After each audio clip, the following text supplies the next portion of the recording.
Meus queridos irmãos e irmãs, celebramos hoje com grande alegria a memória dos santos mártires japoneses, Paulo Miki e seus companheiros. Se existe uma coisa que faz um bem enorme, um verdadeiro remédio, uma cura, um bálsamo para a igreja atual, é a reflexão a respeito da vida dos santos, missionários e mártires. Por quê? Porque se existe uma coisa que a falsa igreja modernista não aceita, é um mártir e um missionário. Explico. Nós estamos vivendo um momento de crise de identidade dentro do catolicismo e as pessoas estão esquecendo o que é ser católico. Parece que nós católicos estamos mais dispostos a ouvir o que os funcionários do governo, ou da ONU, ou de uma ONG esquerdista nos dizem sobre o que é que nós deveríamos ser, do que ouvir o testemunho, a vida e o ensinamento da igreja de 2000 anos. Qual é a igreja católica que o mundo moderno aceita? E é isso que eu chamo de igreja modernista. A igreja católica que o mundo moderno aceita é uma igreja que renunciou o seu poder educacional.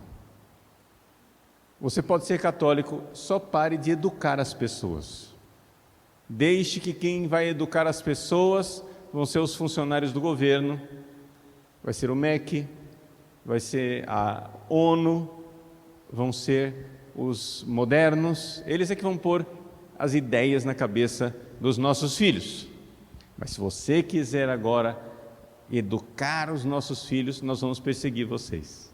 Se nós olharmos para a história da igreja, sempre foi assim. Todas as vezes que a igreja foi educadora, ela foi perseguida. E a vida destes santos mártires do Japão, Paulo Miki e companheiros, 23 japoneses e estrangeiros que foram martirizados em Nagasaki, nos provam isto. O cristianismo no Japão era uma realidade muito recente. Ele foi implantado pelo grande santo missionário extraordinário São Francisco Xavier.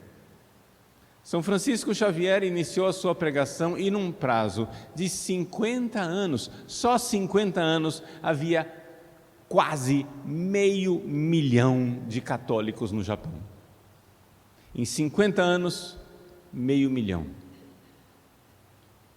Uma capacidade educacional estonteante, uma coisa assim, fora do comum. Um fenômeno avassalador.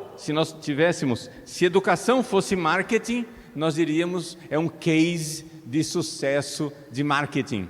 No entanto, a educação, nós veremos pela vida dos santos, não é marketing. A educação é uma transformação na alma. A evangelização transforma o coração das pessoas. Acontece que esta avalanche de conversões começou a ser um problema para os poderes constituídos. Por quê?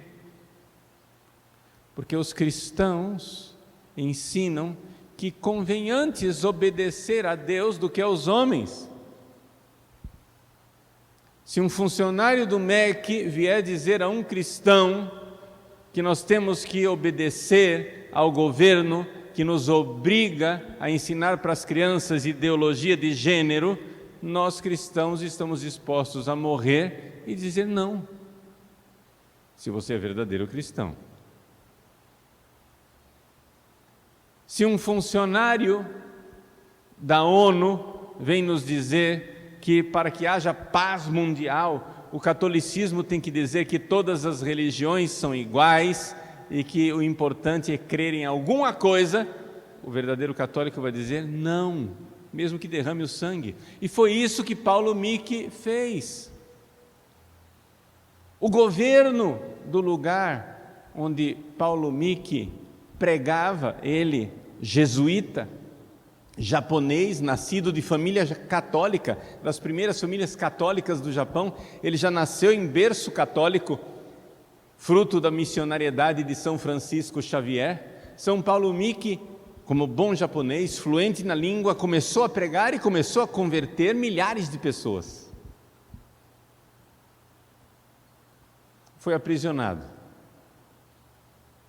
Foi levado à força num caminho de Kyoto até Nagasaki, onde ele fez mais ou menos 900 quilômetros de caminhada. No meio do caminho, ele e seus companheiros foram maltratados, torturados, achincalhados, caluniados para desistirem da fé cristã. Quando chegaram em Nagasaki, foram até uma colina, chamada hoje Colina dos Mártires, onde foram crucificados.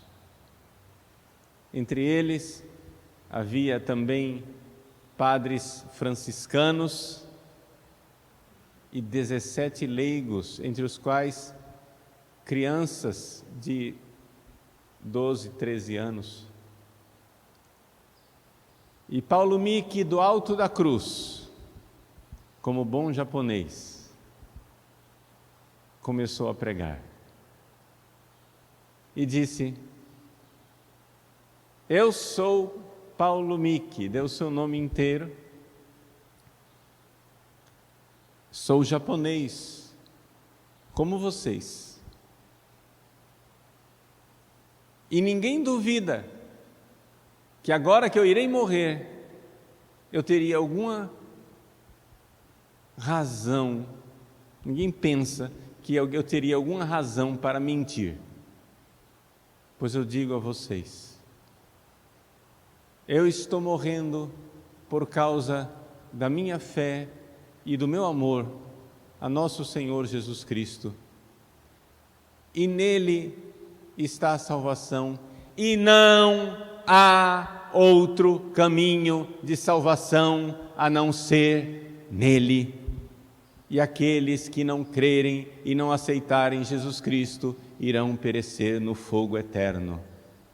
Convertam-se. Venham para o nosso caminho, para o único caminho, o caminho que é Jesus. Os outros mártires, vendo que iam morrer, cantavam hinos de alegria a Deus. Quando os soldados olharam para os meninos menorzinhos, dizendo: você não vê que você vai morrer? Com um êxtase de alegria e de felicidade, eles gritaram sua alegria de que iriam ver Nossa Senhora, iriam ver Jesus, iriam para o céu. E assim foi semeada a fé no Japão.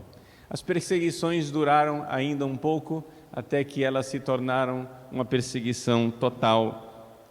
100 anos depois, o catolicismo foi totalmente banido do Japão. Para vocês se localizarem na época, São Paulo Miki e companheiros viveram no século XVI, ou seja, mais ou menos um pouquinho depois da época em que o Brasil foi descoberto, 1500 e alguma coisa. 100 anos depois, 1600 e alguma coisa, o catolicismo foi totalmente banido do Japão. Mas os católicos perseveraram. E como é que nós sabemos disso? Nós sabemos disso porque no século XIX, 1800 e alguma coisa, a época lá em que Santa Teresinha estava nascendo, a época de São João Bosco, né? Só para se localizar no tempo, o Japão se abriu novamente à presença ocidental e um missionário francês um dia estava em Nagasaki cuidando da sua igreja, que naquela época só podia ser frequentada por estrangeiros. Era uma capelinha católica para embaixadores, funcionários de governos estrangeiros, etc. O padre católico então celebrava a missa para eles. De repente, uma mulher começou a observá-lo desde fora da capela. Aí ele foi ver, havia um pequeno grupo de umas 15 pessoas. E essas 15 pessoas, quase que ariscas e como um animal que está sendo amansado, bem preocupadas, se aproximaram e pediram para ver a imagem de Nossa Senhora. E ao ver a imagem de Nossa Senhora, comentavam entre eles em japonês e o padre não entendia nada. Só alguma palavra que ele entendia, e ele entendia a palavra linda. E então um deles tomou coragem e perguntou para o padre: é esta a mãe de Jesus? E o padre disse sim. E eles se espantaram e o padre se espantou mais ainda. E eles começaram a falar entre si, uns alegres, outros ainda com suspeição. Entre si decidiram que eles precisavam fazer mais uma pergunta. Mas vocês seguem a um pai único? O missionário francês respondeu: sim, nós seguimos ao Papa de Roma. E novamente aquele murmurio, aquela conversa, e eles vieram então com a última pergunta: onde está a sua mulher? Onde estão os seus filhos? E o padre respondeu: como Jesus, nós não nos casamos, não temos mulher e filhos. E então aquele grupo de 15 japoneses se ajoelhou por terra para pedir a bênção do padre e disseram: nós somos católicos.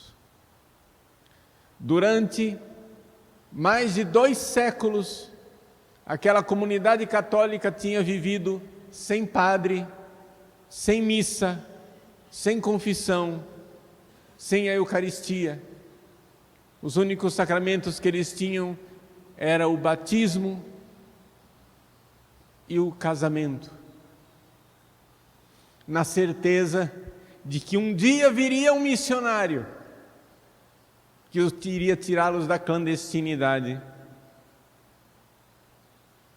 e lhes dar o sacramento, lhes dar de novo a fé pela qual perseveraram clandestinamente nas catacumbas durante 200 anos, 200 longos anos, em que eles repetiam orações que às vezes nem sequer entendiam. Os missionários identificaram nas orações que eles rezavam uma corrupção linguística de uma Ave Maria em latim, que eles não sabiam mais o que era, mas que ao longo dos séculos iam ensinando uns para os outros a dizer a Ave Maria em latim.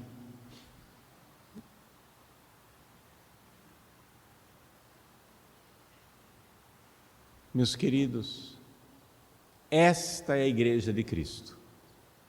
E é desta igreja que nós queremos fazer parte. Vejam como esta igreja, a verdadeira Igreja de Cristo, não é compatível com a igreja que diz que o importante é acreditar em alguma coisa. Os mártires não morreram e derramaram seu sangue porque o importante era acreditar em alguma coisa. Os mártires morreram e derramaram seu sangue porque sabiam que se não acreditassem naquela única coisa, eles iriam para o inferno. e que o único caminho de ir para Jesus era crer naquele que é o único caminho. Os missionários não atravessaram os mares e correram perigos, porque disseram: os japoneses já têm a sua religião, vamos respeitar, o importante é que eles tenham a cultura deles. Não. Eles foram missionários porque sabiam que, seguindo as suas religiões, estavam seguindo falsos deuses, demônios, se perdendo e indo para o inferno. E era necessária a grande caridade de fazer daquele povo católico, como ainda é hoje muito necessário.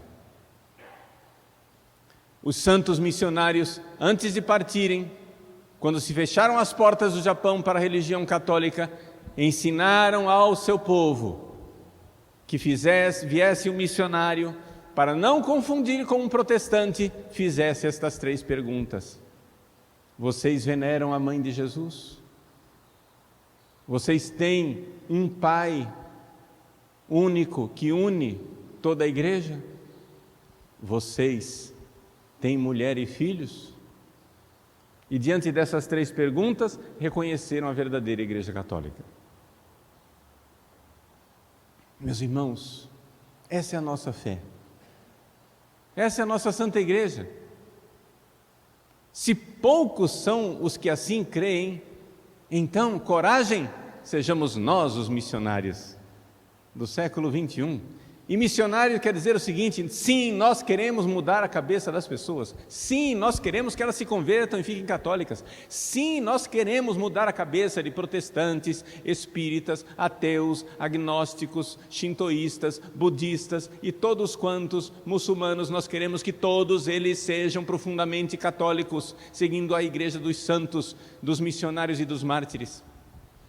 Sim, porque não tem nenhum sentido nós venerarmos santos missionários e mártires se nós não acreditamos no que eles fizeram. São Paulo Miki e companheiros foram martirizados no dia de ontem, dia de Santa Águeda, e porque já havia uma santa e uma mártir que morrera 1200 anos antes, eles são comemorados no dia seguinte. Mas isso atesta que esta é a Igreja Católica, a Igreja dos mártires. Como é que nós podemos dizer que somos da mesma Igreja dos mártires e ser indiferentistas religiosos, relativistas, e dizer: o importante é acreditar em alguma coisa? Não pode ser a mesma religião, não pode ser a mesma fé. Não, meus queridos, nós pertencemos à mesma, una, santa, católica e apostólica e romana Igreja. Nós pertencemos à única Igreja de Cristo. Cristo não tem 2 corpos, Ele tem um corpo só. Cristo não tem 2 igrejas, Ele tem uma igreja só. Cristo não tem 2 verdades, Ele é a única verdade. Cristo não tem várias interpretações possíveis, confusas, porque se fossem várias interpretações possíveis e confusas, os mártires não morreriam. Eles dariam de ombros e diriam assim: mas isso é o seu jeito de pensar, eu respeito. Não é que nós não respeitamos o jeito das outras pessoas pensarem, é que nós sabemos que a verdade de Cristo é a única que conduz para o céu, e as outras formas de pensar são enganações que fazem as almas se perderem. Nós respeitamos as pessoas, e nós as respeitamos tanto que queremos que elas mudem de ideia, creiam em Cristo e estejam dispostas a amá-lo até o fim, amá-lo até derramar o seu sangue, até dar o seu testemunho final, como São Paulo Miki, companheiros e toda a multidão de santos, missionários e mártires de nossa igreja.